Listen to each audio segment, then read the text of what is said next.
Boa noite a todos. Boa noite. Hoje são 15 de julho de 2019. Nós estamos reunidos para estudarmos a obra Revista Espírita.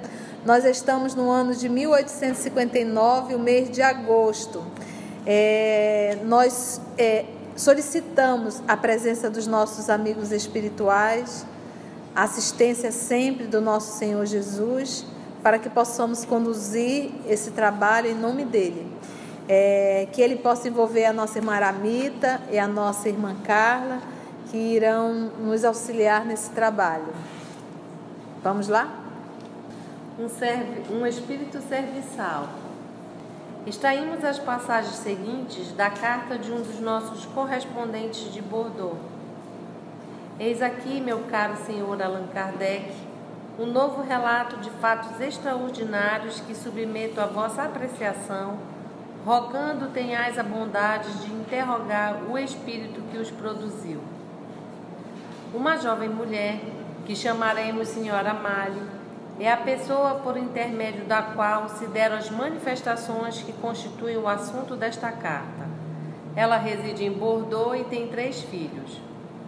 Desde tenra idade, com cerca de 9 anos, tem tido visões. Certa noite, ao voltar a casa com a família, viu no canto da escada a forma muito distinta de uma tia, falecida há 4 ou 5 anos. Soltando uma exclamação, disse: "Ah, minha tia!" E a aparição desapareceu. E a mulher deve ter corrido e está correndo até hoje. Você já pensou? 2 anos depois, ouviu uma voz que a chamava, nela julgando reconhecer a da tia morta. O chamado era tão forte que não pôde deixar de dizer: "Entrai, minha tia." É corajosa mesmo. Se fosse eu, sai fora, tia. Como a porta não se abrisse, ela mesma foi abri-la. Não vendo ninguém, desceu à procura de sua mãe para se informar se alguém tinha subido. Não, então pera lá, ela não sabe que a tia já partiu, né? Sabe. Meu Deus do céu, né?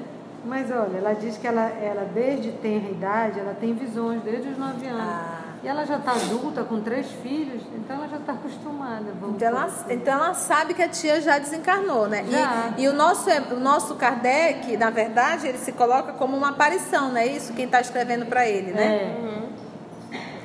Alguns anos depois, encontramos essa senhora sob o domínio de um guia ou espírito familiar, que parece encarregado de velar sobre sua pessoa e sobre seus filhos, e que presta uma porção de pequenos serviços em casa, entre outros, o de despertar os doentes à hora marcada para tomar o chá ou aqueles que desejam partir. Por certas manifestações, ele revela o seu estado moral. Este espírito tem um caráter pouco sério, entretanto, ao lado de sinais de leviandade, tem dado provas de sensibilidade e afeição. Geralmente a senhora Amália os vê sob a forma de uma centelha ou de uma grande claridade, embora se manifeste a seus filhos sob a forma humana. Uma sonâmbula pretendia ter-lhe dado esse guia sobre o qual parecia exercer certa influência. Só para aí que é para dizer depois que assim, a sonâmbula disse que foi ela que deu esse espírito para a senhora Mali. E diz que tinha influência sobre ele. É isso que ele está contando na história, e mais para frente a gente vai ver se isso procede. Quando a senhora Mali ficava algum tempo sem se preocupar com o seu guia, este cuidava de se fazer lembrado por algumas visões mais ou menos desagradáveis. Uma vez, por exemplo, quando ela descia sem luz, percebeu no patamar um cadáver envolvido num sudário luminoso. Essa senhora tem uma grande força de caráter, como veremos mais tarde. Entretanto, não se pôde forrar essa impressão assaz penosa e, fechando firmemente a porta do quarto, foi refugiar-se junto à mãe. Agora deu medo, né? Agora deu. De outras vezes, sentia que lhe puxava um vestido ou experimentava roçaduras, como se alguém ou algum animal se lhe encostasse levemente. Essas traquinagens cessavam logo que ela dirigia um pensamento ao seu guia, e, por sua vez, a sonâmbula admoestava este último e o proibia de atormentá-la. Só um pouquinho que eu tô hoje com dificuldade de concentração. Mas a sonâmbula, ela foi apresentada aqui? Não foi apresentada essa sonâmbula até agora, né? Só se comentou que ela que entregou... Ela que disse que deu de presente para outra seguir. Não apresentou a sonâmbula. Não apresentou, né? Só mais para lá que vai dizer o nome dela. Ok. Na invocação. Em 1856, a terceira filha da senhora Mali, de 4 anos, adoeceu no mês de agosto. A criança estava continuamente mergulhada num estado de sonolência, interrompido por crises e convulsões. Durante 8 dias, eu mesmo a vi, parecendo sair do seu abatimento, adquirir uma expressão sorridente e feliz, de olhos semicerrados, sem olhar para as pessoas que a cercavam, estender a mão por meio de um gesto gracioso, como para receber alguma coisa, levá-la à boca e comer. Depois agradecer com um sorriso encantador. Durante esses 8 dias, a criança foi sustentada por esse alimento invisível e seu corpo readquiriu a aparência do frescor habitual. Quando pôde falar, parecia haver saído de um sono prolongado e contava visões maravilhosas. Durante a convalescença da menina, por volta do dia 25 de agosto, ocorreu nessa mesma casa a aparição de um agênere. Ponto. O agênere, que a gente já sabe, é a aparição tangível, em que o espírito assume a forma de pessoas vivas, a ponto de causar completa ilusão de parecer uma pessoa viva. E a gente estudou isso nessa mesma revista de 1859, no mês de fevereiro. Quem quiser dar uma revisada lá, que está tudo lá. É o que a gente chama hoje de uma materialização, né? Ou fenômeno de ectoplasmia, né? Fevereiro desse mesmo ano, de 1859, está lá uma matéria completa sobre a gêneros. Cerca de 22h30, a senhora Mali, segurando a pequena pela mão, descia uma escada de serviço quando percebeu um indivíduo que subia. A escada estava perfeitamente iluminada pela luz da cozinha, de modo que ela pôde distinguir muito bem o indivíduo, cuja aparência era de uma pessoa de constituição vigorosa. Chegados ao patamar ao mesmo tempo, encontraram-se face a face. Tratava-se de um rapaz de aspecto agradável, bem vestido, com um boné à cabeça e segurando na mão um objeto que ela não foi capaz de distinguir. Surpreendida com esse encontro inesperado àquela hora, e numa escada quase escondida, a senhora Mali o encarou sem dizer uma palavra e sem perguntar o que ele queria. Por sua vez, o desconhecido a observou em silêncio por alguns instantes. Depois deu meia volta e desceu a escada, esfregando no corrimão o objeto que tinha na mão e que produzia um ruído semelhante ao de uma varinha. Assim que desapareceu, a senhora Mali precipitou-se para a sala onde eu me encontrava nesse momento e gritou que havia um ladrão em casa. Ela é corajosa, viu? Pusemos-nos a procurá-lo, auxiliados por meu cachorro. Todos os recantos foram examinados. Asseguramos-nos de que a porta da rua estava fechada, de modo que ninguém poderia ter entrado. Aliás, se o fizessem, não conseguiriam fechá-la sem provocar ruído. Finalmente, era pouco provável que um malfeitor utilizasse uma escada iluminada e a tal hora, onde se expunha a topar com as pessoas da casa a qualquer momento. Por outro lado, como poderia um estranho ter sido encontrado na escada que não serve ao público? Em todo caso, se tivesse enganado, teria dirigido a palavra à senhora Mali, ao passo que voltou-lhe as costas e se foi tranquilamente, como alguém que não tem pressa nem se atrapalha no caminho. Todas essas circunstâncias não nos deixaram a menor dúvida quanto à natureza desse indivíduo.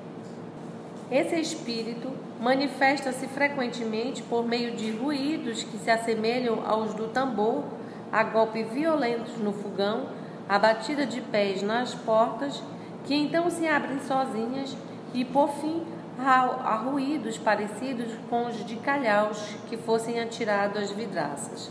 Calhau é seixo, tá? Pedra pequena. Certo dia, a senhora Mali estava à porta da cozinha, quando viu um móvel à sua frente abrir-se e fechar-se várias vezes por mão invisível.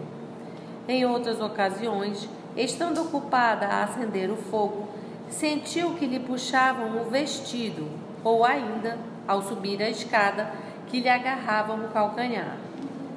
Por várias vezes ele escondeu as tesouras e outros objetos de trabalho que pertenciam a ela, os quais eram depositados em seu colo depois de o já haver procurado bastante. Um domingo, a senhora Amália ocupava-se em temperar um pernil com dentes de alho, quando, de repente, sentiu que lhes tiravam dos dedos. Nossa! Julgando havê-los deixado cair, procurou-os inutilmente. Então, retomando o pernil, encontrou o alho picado num buraco triangular, cuja pele havia sido retirada, como a revelar que mão estranha ali o havia colocado intencionalmente. Pensou um companheiro desse, já dá o alho picado, era tudo que eu queria. Isso tudo são fenômenos de efeitos físicos. Existe um médium na proximidade ou dentro da casa. E todo fenômeno de efeito físico só ocorre com a permissão do Pai. Lembra sempre disso.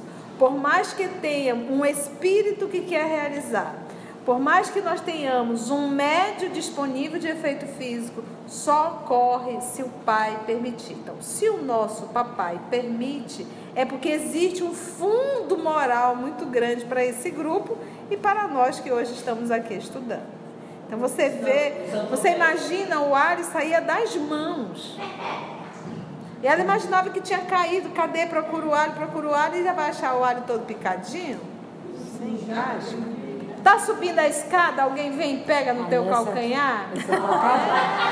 Essa é para dar um pé. Não, e ela é corajosa, que ela aguenta isso. Né? Puxa o vestido. Olha, eu tive uma experiência muito engraçada. Hoje é engraçada. Eu estava no início dos exercícios da meditação, né? Então tinha lá esse... Aí eu arrumei todo o quarto, a cama... Aí, imagina, naquele microsystem, lembra-se? Faz tempo, né? Aí eu peguei o CD, coloquei aquela... Ficou tudo escurinho. Divaldo Pereira Franco, aquele CD de meditação dele de 300 anos. Aí quando eu comecei a fazer meditação, o Divaldo ali conduzindo, aí o CD adiantou. Mas também não saí, continuei respirando. Aí o CD continuou, daqui a pouco o CD, CD novo. Sabe o que é CD que alguém fez assim? Que corre. Aí eu digo, é para acabar. Mas eu também não, já digo, se querem me incomodar, não vão, eu vou continuar. Aí fiquei ali. Antipático, né? Terceiro ponto. Tu estás coberta, ar-condicionado ligado, lençol sobre a tua perna. A criatura me pega o lençol, lá próximo do meu pé, levanta assim o lençol e solta. Aí tu não consegue mais meditar, tu levanta, liga a luz. Isso aí é para acabar. Eu só quero meditar, né? Não saí correndo não, mas fiquei indignada. E custa deixar eu... Para, né? Para! Custa ficar meditando quietinho do lado, Maria. mas que dá um frio na coluna, dá. Porque enquanto o CD estava adiantando, eu queria acreditar que era o problema do CD. Da mãe. Mas quando o pano levantou, aí já mudou. E aí a pergunta, por que o papai permitiu isso? Hoje a gente entende. O caminho foi me mostrando todo momento. Tu não está só, menina. Existe uma nuvem de testemunhas. Os espíritos podem atuar sobre a matéria. Então, para mim era legal que vinha teoria e prática, teoria e prática, teoria e prática, teoria e prática. Então, não tem mais como duvidar. Aí eu digo, olha, eu já acredito, eu sei que vocês realizam todo o movimento, agora deixa eu meditar, por favor. O Divaldo conta que ele estava com um problema seríssimo na garganta e foi visitar Francisco Cândido Xavier. E Chico solicitou que eles fossem para um quarto, pediu que o Divaldo fechasse tudo, sentasse e orasse. Acho que o Divaldo imaginou que ele ia aplicar um passe. E aí o Chico ali, Divaldo na cadeira, aí de repente aquele silêncio, aí Divaldo decidiu abrir os olhos. Quando ele abriu os olhos, estava a irmã Sheila em cima dele. Divalda. Era alemã, ainda tinha um sotaque. Ele disse que tomou um susto tão grande, imagina aquele espírito louro do olho azul assim, em cima de Divalda. E ela com uma canetinha e uma luzinha assim na ponta. Devia ser um laser, né? Abra bem a boca, Divalda. Bem a boca, vai doer. Aí ela vai na garganta e faz como se fosse uma cauterização, né? Cauteriza tudinho. Ele disse que sentiu dor verdadeiramente. E ele nunca mais teve aquele problema, porque tinha um problema seríssimo na garganta e o homem está gritando até hoje, né? Então essa cauterização deu certo. Então é legal você ver Chico Xavier tratando a espiritualidade assim, com tanto naturalidade, né? Que verdadeiramente o é. E que esse é o nosso futuro. O futuro é esse, estreitar esses laços com o mundo espiritual. Então não vai haver mais saudade, porque a gente tem um contato maior. Então o futuro todos seremos médios. Bora lá, vamos. Estando a filha mais velha da senhora Amália, de 4 anos, a passear com a mãe, esta percebeu que aquela se entretinha com um ser invisível que parecia pedir-lhe bombons. A pequena fechava a mão e dizia sempre: estes são os meus, compra-os se quiseres. Ainda era egoísta, era, né? Espantada, a mãe perguntou-lhe com quem falava. É com esse garoto que deseja que eu lhe dê os meus bombons, respondeu a menina. Que menino é esse? Perguntou a mãe. Este que está aqui ao meu lado. Mas não vejo ninguém. Ah, ele saiu. Veste-se de branco e está todo encrespado. Encrespado é irritado. De outra vez... Olha, uma vez uma sobrinha minha também, a Jéssica. Ela tinha 4 anos. Aí ela estava sentada assim na área externa lá de casa e ela balançava o pezinho. Aí ela olhava assim e dizia: tu não me conhece? Aí ela virava: tu não me conhece? Eu digo: meu Deus. E como ela não olhava para cima, olhava assim, subentendia que era alguém mais ou menos. Eu disse: ô Jéssica, o que está acontecendo? Você não quer falar? Ele não me conhece? E não falou com o menino não, né? Eu disse: tadinho, bicho doido para conversar ali um pouquinho, interagir. Ela: tu não me conhece? Eu acho que a mãe deve ter dito: não fale com estranho. E ela levou isso bem a sério. De outra vez, a pequena doente de quem já falei acima se divertia em fazer passarinhos de papel. Mamãe, disse ela, não permita que esse menino tome meu papel. Quem é? Perguntou a mãe. Sim, este menino tomou meu papel. E a criança pôs-se a chorar. Mas onde está ele? Ele saindo pela janela. Era um menino muito danado.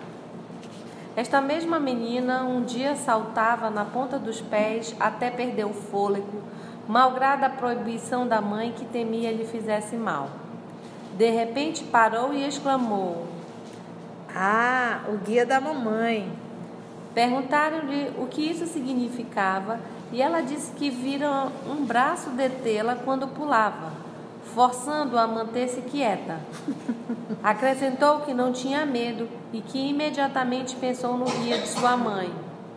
Os fatos dessa natureza repetem-se frequentemente e se tornaram familiares às crianças que não experimentam nenhum medo, pois o pensamento do guia de sua mãe lhes vem espontaneamente. A intervenção desse guia manifestou-se em circunstâncias mais sérias. A senhora Mari tinha alugado uma casa ajardinada na comuna de Caldera. A casa era isolada e rodeada de vastas campinas. Ela morava com 3 crianças e uma preceptora. A comuna era então infestada de bandidos que depredavam a vizinhança e naturalmente cobiçavam uma casa que sabiam habitada por 2 senhoras que viviam sozinhas. Assim, vinham pilhar todas as noites, tentando forçar as portas e janelas. Durante 3 anos, a senhora Mali morou nesta casa, em constantes sobressaltos, mas todas as noites ela se recomendava a Deus e, após a prece, seu guia se manifestava sob a forma de uma centelha. Por várias vezes durante a noite, quando os ladrões tentavam arrombar a porta, uma súbita claridade iluminava o quarto e ela ouvia uma voz a dizer-lhe: "Nada temas, eles não entrarão." Com efeito, jamais conseguiram penetrar na casa. No entanto, por excessiva precaução, ela se munia de armas de fogo. Certa noite, percebendo que rondavam a casa, deu 2 tiros de revólver que atingiram um deles, pois ouviu gemidos, mas no dia seguinte haviam desaparecido. Esse fato foi relatado nos seguintes termos por um jornal de Bordeaux. Informaram-nos de um fato que demonstra certa coragem por parte de uma jovem que reside na comuna de Caldera. Uma senhora que ocupa uma casa isolada nessa comuna tem em sua companhia uma moça encarregada da educação das crianças. Numa das noites precedentes, essa senhora tinha sido vítima de uma tentativa de roubo. No dia seguinte, decidiram melhor prevenir-se e, se necessário, vigiariam durante a noite. Fizeram o que haviam combinado. Assim, quando os ladrões se apresentaram para concluir a tarefa da véspera, encontraram quem os recebesse. Apenas tiveram cuidado de não conversar com os moradores da casa sitiada. A moça a quem temos aludido desconfiou da presença deles. Abriu a porta e deu um tiro de revólver que deve ter atingido um dos larápios, porquanto no dia seguinte encontraram traços de sangue no jardim. Não era danada, né? Mesmo com o anjo da guarda, eu vou meter a bala, né? Deu 2 tiros danada. Deu danada. Até o momento não foi possível encontrar os autores dessa segunda tentativa. Falarei apenas de memória de outras manifestações ocorridas nessa mesma casa de Caldera, no tempo em que ali permaneceram aquelas senhoras. Muitas vezes, durante a noite, ouviam-se ruídos estranhos, semelhantes aos de bola rolando no assoalho ou de lenha atirado ao chão. Na manhã seguinte, entretanto, tudo era encontrado em perfeita ordem. Dignai-vos, Senhor, caso julgueis conveniente, de evocar o guia da senhora Mali e interrogá-lo a respeito das manifestações de que acabo de vos notificar. Principalmente, perguntai-lhe se a sonâmbula que pretende ter dado esse guia tem o poder de retomá-lo e se ele se retiraria caso a sonâmbula viesse a falecer. Vamos lá, quero ser esse guia. Então, isso é a carta que um dos assinantes, um correspondente do Allan Kardec, de Bordeaux, e é um correspondente que já é assíduo, que manda para ele e faz os questionamentos. Aí agora ele vai atender ao pedido. Kardec muito vou evocar. Vamos ver o que esse irmão se é tem. sério, se não é. Vamos ver se é autêntico. Vamos lá. Porque esse correspondente do Bordeaux já escreveu outras vezes, então ele já tem intimidade. pontos. O Guia da Senhora Mali, Sociedade, 8 de julho de 1859. Evocação feita, né? Aqui estou. Isso é fácil para mim. Sob que nome gostarias de ser designado? Como quiserdes, por aquele sob o qual já me conheceis. Qual o motivo que vos fez ligar-se à senhora Mali e a seus filhos? Antigas relações. Inicialmente, e uma amizade, uma simpatia que Deus protege sempre. Disseram que foi a sonâmbula, senhora do pai, quem vos encaminhou a senhora Mali. É verdade? Foi a primeira quem disse que eu me havia juntado à segunda. Dependeis dessa sonâmbula? Não. Poderia ela afastar-vos daquela senhora? Não. Nai. Se essa sonâmbula viesse a morrer, sofreríeis uma influência qualquer? Nenhuma. Vosso corpo morreu há muito tempo? Sim, há vários anos. O que eres em vida? Uma criança morta aos 8 anos. Como espíritos, sois feliz ou infeliz? Feliz. Não tenho nenhuma preocupação pessoal, não sofro senão pelos outros. É verdade que sofro muito por eles. Então ele desencarnou aos 8 anos, mas não é uma criança no mundo espiritual, né? Ele tem consciência. Foste vós que aparecestes na escada, senhora Mali, sob a forma de um rapaz que ela tomou por um ladrão? Não, era um companheiro. Ou seja, a casa dela era uma festa. Tá animado o negócio lá. Te contar. Não era outro. Já pensou? E a gente não tem ideia como é a nossa casa, né? A gente não tem ideia, né? A gente acha que tá sozinho, né? A minha casa tem escada. Se encontrar alguém já sabe, é um companheiro. Mas não, era um companheiro. E numa outra vez, sob a forma de um cadáver. Isso poderia impressioná-la desfavoravelmente. Foi um passo mal dado que demonstra ausência de benevolência. Longe disso em muitos casos. Mas neste era para dar à senhorita Mari pensamentos mais corajosos. O que tem um cadáver de apavorante? Engraçado. Eu já estou morto mesmo. O que tem um cadáver de apavorante? Nada. Engraçado que o Kardec ainda dá um pito, né? Isso não foi legal. Isso não é... Não, benevolência. Faltou benevolência. Tendes, pois, o poder de vos tornar visível à vontade? Sim, mas eu disse que não havia sido eu. Sois igualmente estranhos às demais manifestações materiais produzidas na casa dela? Perdão, calma, isto sim. Foi o que eu me impus junto a ela, como trabalho material. Mas realizo outro trabalho muito mais útil, muito mais sério para ela. Poderias tornar-vos visível a todo mundo? Sim. Poderias tornar-vos visível a um de nós? Sim. Pede a Deus que isso possa acontecer. Eu o posso, mas não ouso fazer, tá vendo? É aquilo que a gente diz, todo fenômeno de efeito físico só acontece com a permissão de Deus. Então ele tem a consciência que não basta só ele querer. E não basta só ele ter um médium, é necessário Deus permitir. Então, se eu estou vivendo um movimento, por isso é que eu digo, se Deus permitiu que aquele meu lençol levantasse e soltasse, a lição ali é de cunho moral, não é para me assustar. A intenção do Espírito pode ser até assustar, mas Deus o permitiu. Então ele permite a brincadeira de um espírito, mas o intuito dele é educar o encarnado, educar a pessoa. Então, ele permite um pseudo mal, mas para te fazer um bem. E é como ele diz, né? Você pode se tornar visível a todo mundo. Ele sim. Mas tu pede isso a Deus que eu posso, mas não ouso fazer. Não ouso. Mas ele não pode, mesmo que ele queira. Ele acha, isso eu até posso, mas não ouso. Porque ele sabe que não vai, não adianta. Porque, gente, se fosse assim... A gente estava dando trombada, né? Aí, não, olha, o que estava voando de cadeira, sapato, pedra, sabe? O que ia sumir de dinheiro, de cheque, de documentos. Essa é uma confusão, porque o que tem de gente desencarnando com ódio de quem ficou? São Longuinho não ia dar conta de atender. São Longuinho não ia dar conta de atender. Seu trecho comigo processo de volta. Bora lá mais um pouquinho.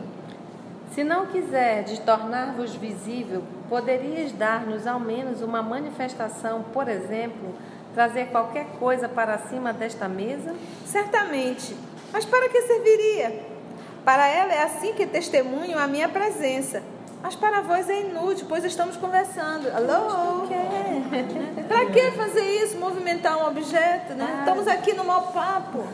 Tu já entendeu que eu sou eu e tu é tu? Né? Eu sou eu. Eu sou eu e tu é tu. O obstáculo não estaria na ausência de um médium necessário para produzir essas manifestações? Não. Isso seria um obstáculo insignificante. Frequentemente não vê desaparições súbitas a pessoas que absolutamente não têm mediunidade ostensiva, porque nós sabemos que não é necessário que o médium esteja presente. Ele pode tirar esse fluido, essa matéria, de qualquer médium que esteja na redondeza. E não necessariamente que ele vai lá e diz, vou tirar de ti. Agora eu vou. Não é assim. Quando ele pensa, só o ato dele pensar, ele atrai. E o fenômeno ocorre, se Deus permitir. Todo mundo, então, é apto a ver manifestações espontâneas? Visto que todos os homens são médios, sim. Qualquer um pode ver uma aparição. Entretanto, não encontra o espírito no organismo de certas pessoas uma facilidade maior para comunicar? Porque lembra que a mediunidade é uma predisposição orgânica. Ele diz sim, mas eu vos disse, e deveríeis sabê-lo, que os espíritos têm o poder por si mesmos. O médium nada é. Não tendes a escrita direta? Para isso é necessário médium? Não. Mas apenas a fé e um ardente desejo. Muitas vezes isso ainda se produz à revelia dos homens, isto é, sem fé e sem desejo. A revelia, o homem nem está pensando e a coisa acontece. Pensais que as manifestações, tais como a escrita direta, por exemplo, tornar-se-ão mais comum do que o são hoje em dia? Certamente. Como compreendeis, então, a divulgação do Espiritismo? Podeis explicar-nos o que recebia e comia a menina da senhora Mali quando estava doente? Vocês lembram que a garotinha, alguém dava alguma coisa, ela comia, aquilo sustentou ela? Aí ele grifou e disse maná. Ele está se referindo aqui ao Antigo Testamento, né? O maná do céu, lembra? O maná, uma substância formada por nós, que encerra o princípio contido no maná ordinário e a doçura do confeito. Deve ser bem doce. E olha, é uma delícia. E é interessante, gente, porque isso é outra experiência também. Lembra da Federação Espírita do Amazonas, lá no centro da cidade? Como é o nome daquela rua lá? José Clemente. Lá na José Clemente. Aquilo é muito antigo. Então, manhã, quando meu avô desencarnou, ela foi fazer tratamento lá durante um bom tempo e me levava. E eu me lembro que aqueles bancos eram de madeira. E eu ficava brincando de um banco para o outro, de um banco para o outro. Era, exatamente. E para mim o mais gostoso era o finalzinho que rolava uma água de coco. Então a água fluidificada era água de coco. Eu tinha certeza que era água de coco. Eu tomava vários copinhos porque era água de coco. Isso passaram-se os anos, mas eu me lembro disso, água de coco. E aí eu estou fazendo o evangelho dentro do meu quarto, e o Vinícius, na época com 5, 6 anos, e eu sou a única espírita em casa, então eu faço o evangelho no meu quarto. Aí ele entrou e disse assim, tia, disse, oi filho, tá rezando? Eu disse, tô. Posso? Pode, meu filho. Aí eu já coloquei mais um copinho de água para ele e já mudei todo o evangelho. Já foi uma evangelização infantil, né? Já fiz uma adaptação para contar história, porque ele estava lá, então ele tinha que aprender. Quando terminou tudo, fizemos a nossa prece, aí eu tomei a minha água e disse, essa é a sua, toma. Aí ele virou, quando chegou no finalzinho, ele sacudiu assim para cair a última gotinha. E eu olhando aquilo, ele, só que ele sabia que era água lá de casa. Aí ele disse, igual água de coco.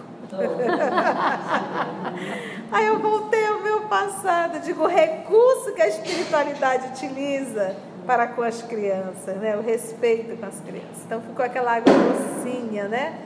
Que delícia. Vamos parar aí, o tempo já foi. Paramos então no 22, tá bom? Foi bom o nosso estudo? Foi bom o nosso estudo? Então agradecemos ao nosso Senhor Jesus e até o nosso próximo encontro da Revista Espírita.